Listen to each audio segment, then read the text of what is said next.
Hello, hello, Aquarius Collective. Ako po si James from James Tarot PH. Ito po ang inyong monthly reading for November 2025. So Aquarius, medyo late ang ating reading for today. Nagkatrangkaso po ako and then yesterday wala tayong boses. So ngayon lang bumalik yung boses ko. Kaya simulan na natin ang inyong November reading. Inhale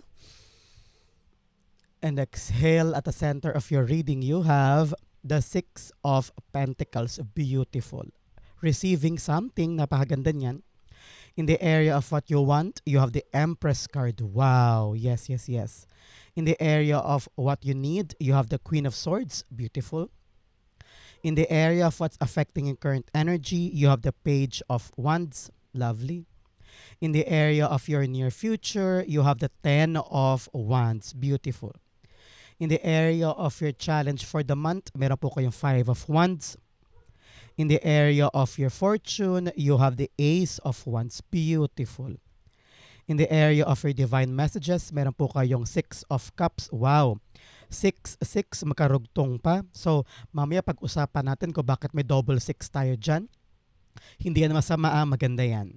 At ang outcome niya po for the month, patulay ng December. Mamaya sabay-sabay natin siyang babasahin at the end. But first, thank you muna Aquarius for all of your donations, for all of your love, for all of your not skipping the ads. Yan lang po yung tanging paraan para supportahan nyo ako. Yes, wala tayong boses dahil trangkaso, ubo, sipon. Unti-unti ko naman binabalik ang aking kalusugan. So don't worry. Pero hindi ko talaga kayang matake na hindi kayo basahan today. Dahil malapit na mag-November, I need you and I want you na maging equipped ka sa readings mo. So, thank you for not skipping the ads ha. Yan lang po yung way nyo for me to continue doing this. Okay? Salamat po. So, at the background of your deck, you have the Eight of Cups. Wow! Kitang-kita ko dito, Aquarius, you are now gising na gising ka na. Napakaganda. Kasi with the eclipse here, kita nyo ba? Yan. Yung kanyang buwan ay nakatakloban ng araw. Ay, baliktad. Yung araw nakatakloban ng buwan. So, anong ibig sabihin yan sa tarot reading? Nagigising ka na sa isang ilusyon.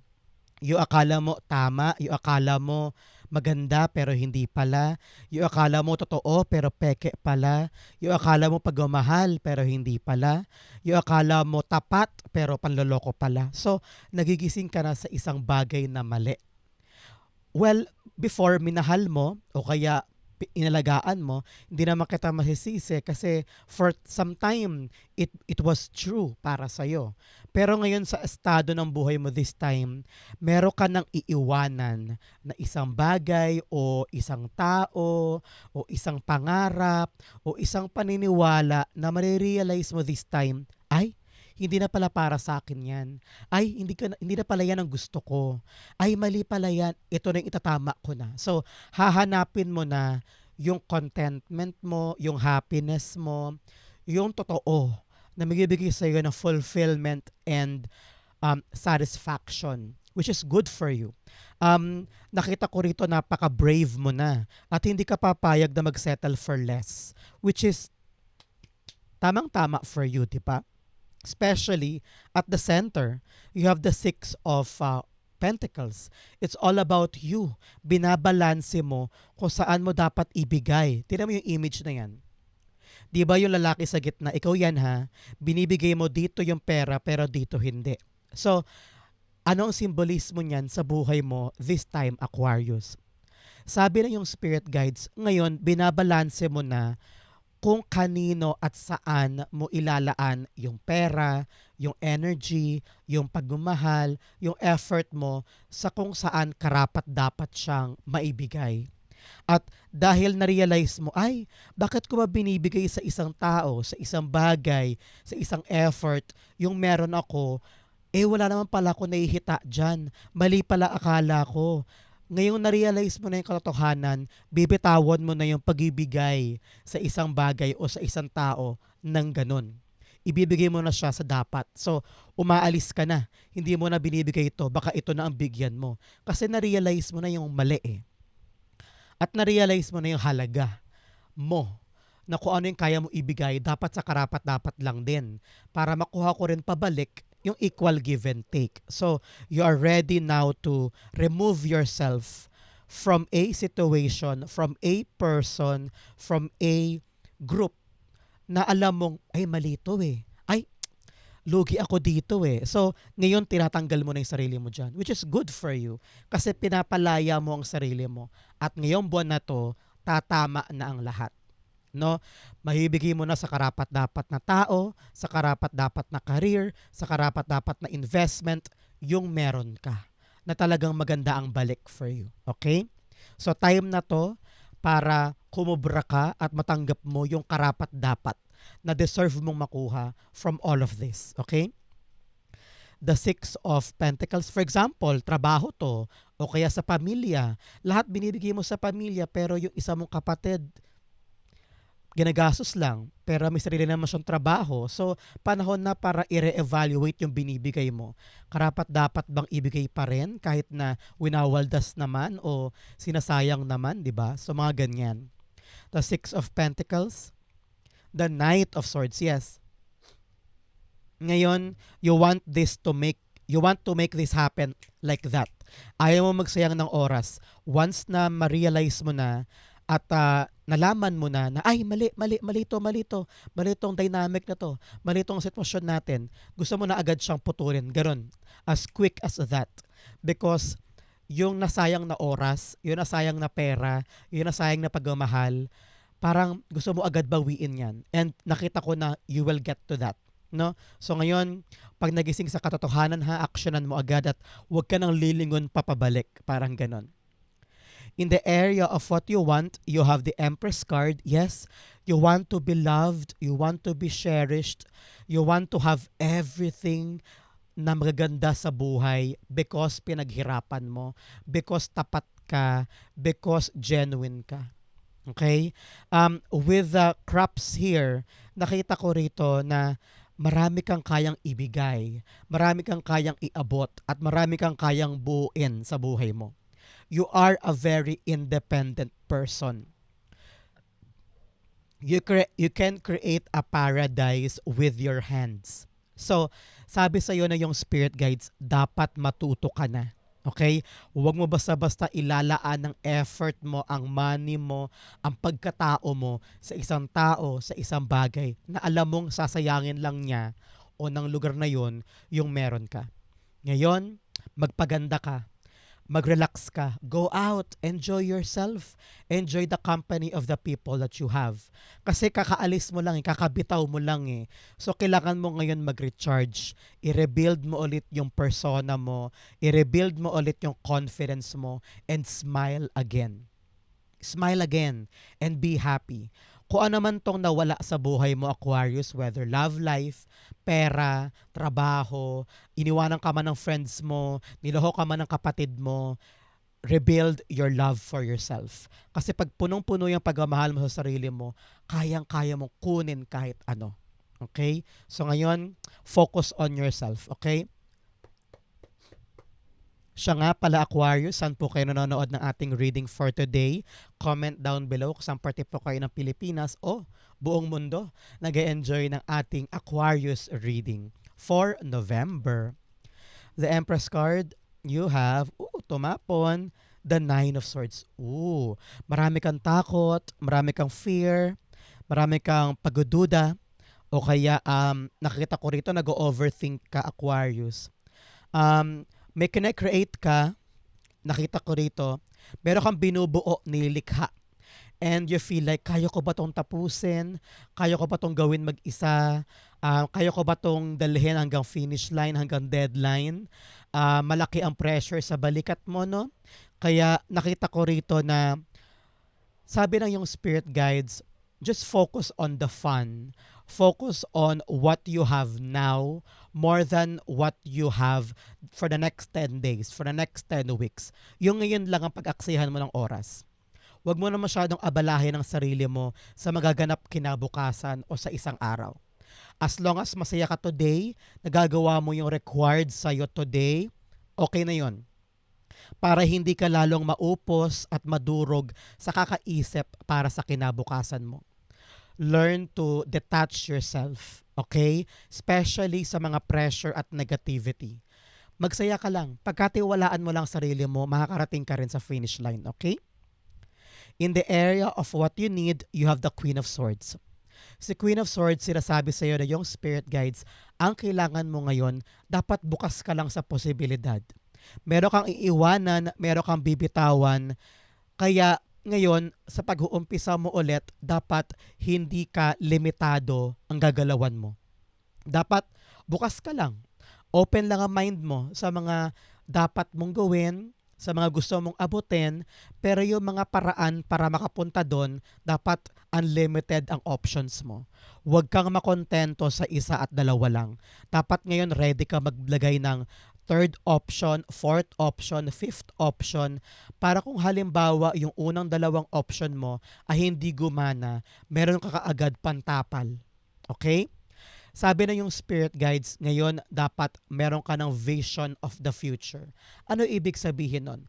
Hindi mo kailangang planuhin yung future mo. For example, dapat by March dito na ako, by April dito na ako, by July dapat dito na ako. Hindi ganon.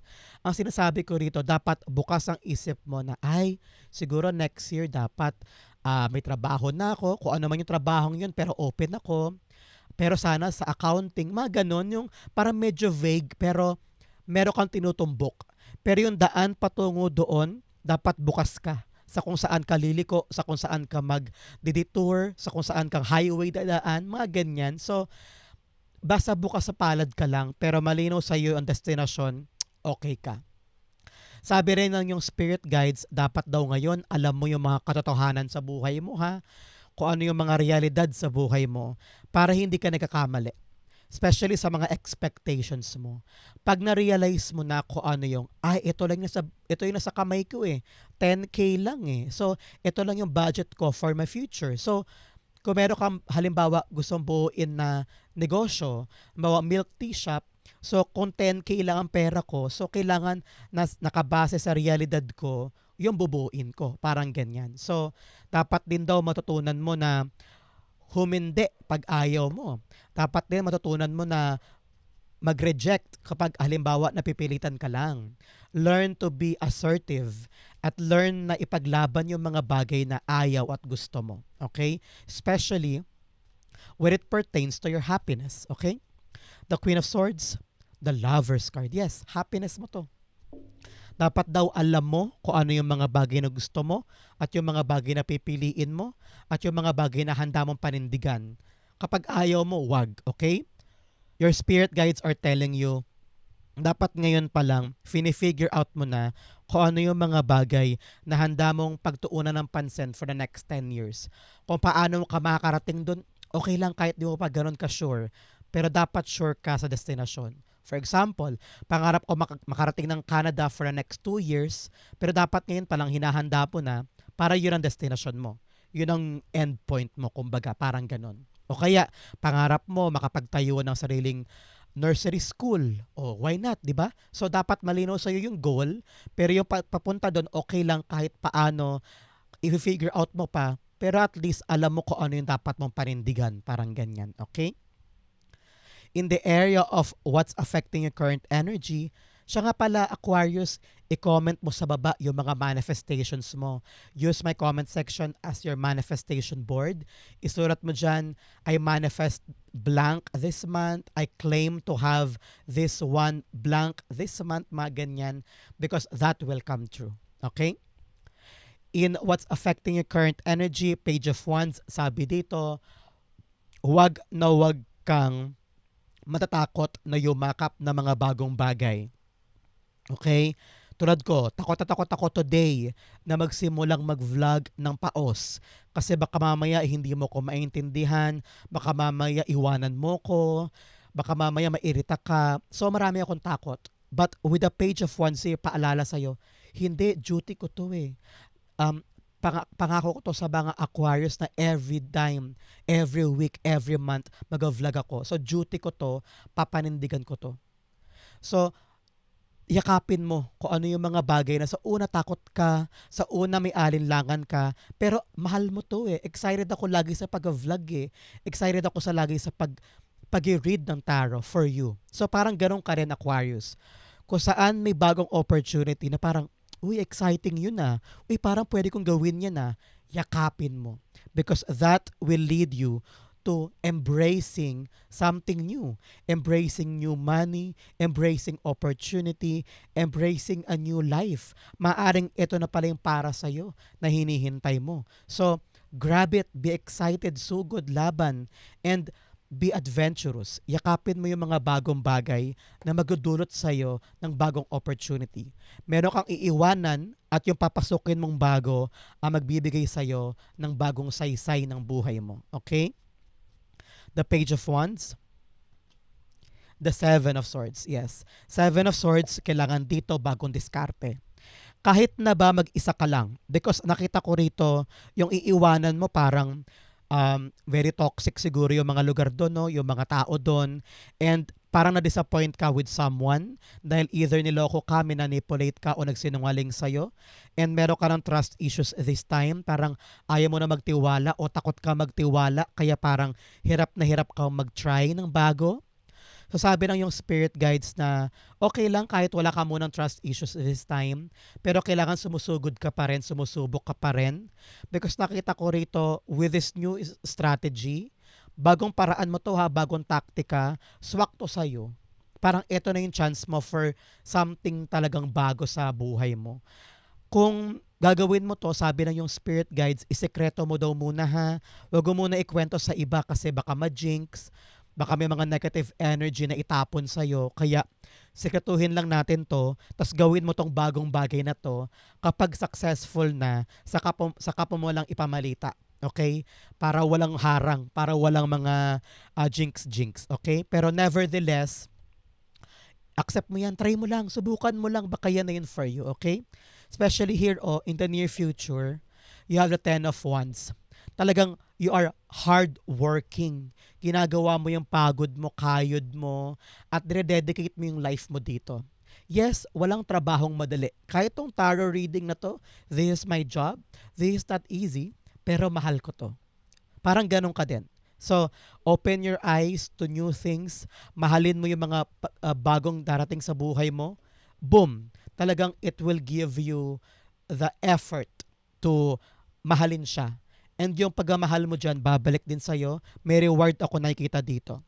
Nakita ko your hard work will be paying off and it will be fruitful para sa'yo. So congrats po. Ten of Wands, the Queen of Cups. Yes, talaga namang mahal na mahal na mahal na mahal mo to.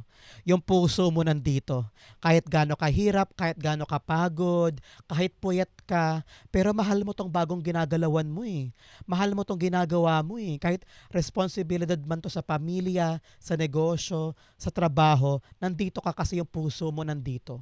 So, iniingatan mo to. Kasi, I don't know why, parang bumubuo to sa passion mo, sa pagkatao mo, sa sarili mo. Sabi mo, this is where I belong. This is where I exist. I feel I'm so alive with this. So, congrats po. Nakita mo na yung sense, nakita mo na yung saysay mo because of this hard work. So, very, very happy ang heart mo dyan. Congrats po. In your challenge for the month, you have close-minded. So ngayon, lawakan mo daw ang isip mo. Sabi ko nga sa inyo, wag mong isara ang isip mo sa isa o dalawang option lang. Kailangan meron ka pang option B, option C, option X para makita mo kung ano yung mga bagay na para sa'yo. Kailangan ginagalaw mo yun para magkaroon ka ng mas malawak pa na pananaw sa buhay. Okay? Now, the message, confront your fears. Harapin mo ang mga takot mo. Harapin mo yung kumakadena sa'yo para makalaya ka na. Makaalpas ka na dyan at mahanap mo na yung mga katotohanan sa buhay mo na magbibigay sa'yo ng fulfillment, satisfaction, and contentment, ika nga. So, harapin mo yung mga takot na yan para hindi na yan magamit sa'yo. Okay? In your challenge, you have the Five of Wands. Marami kang kakompetensya sa mga bagay na gusto mo. Marami kang kaagaw or maraming mga magagaling sa paligid mo. And nakaka-pressure yan, nakakatakot yan, ramdam kita.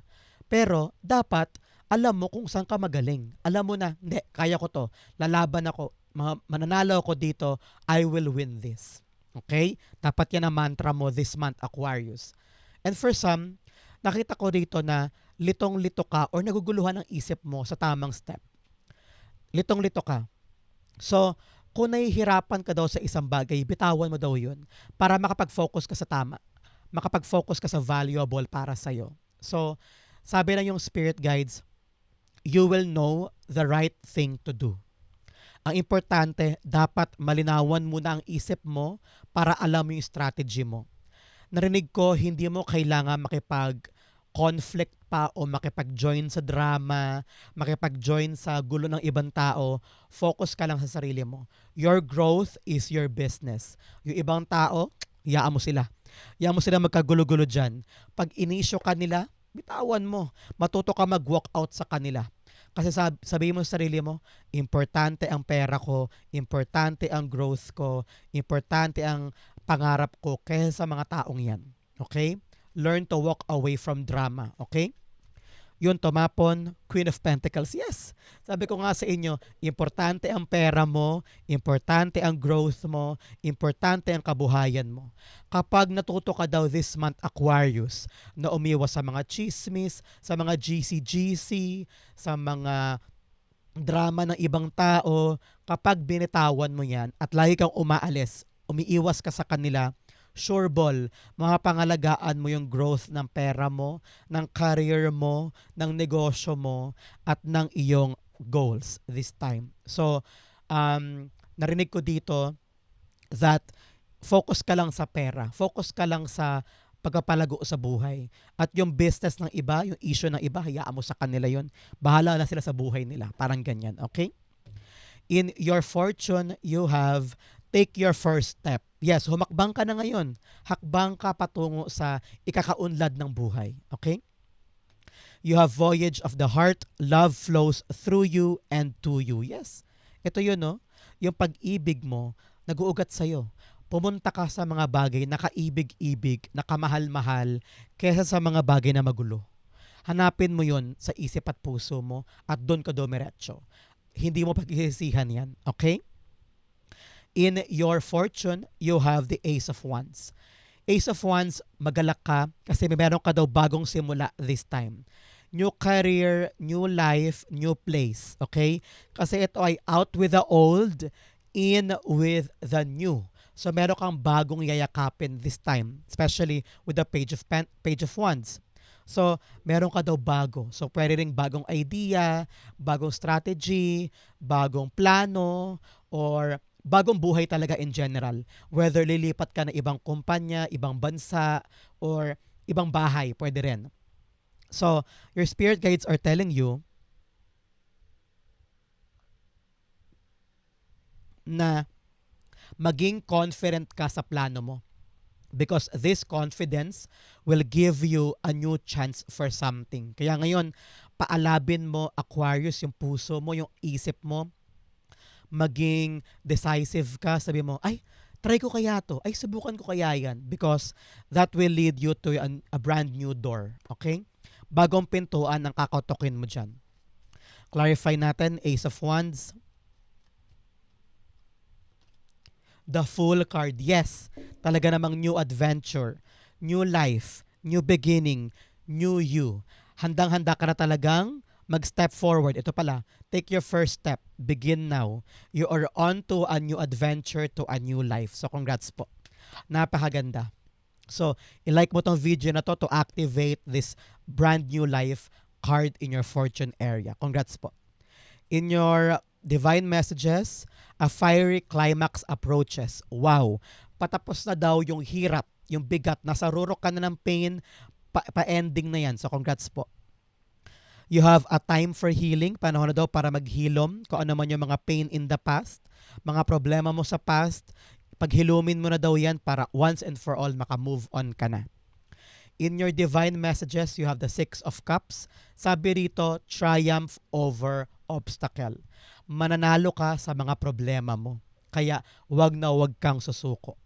Nakita ko rito na mabibitawan mo na yung past, makakaalpas ka na from the pain from the past. So congrats sa iyo mga Aquarius. I-clarify pa natin ito. Grabe po yung trangkaso ko yesterday. Walang-wala akong boses yesterday pero ngayon unti-unti na bumabalik. So thank God.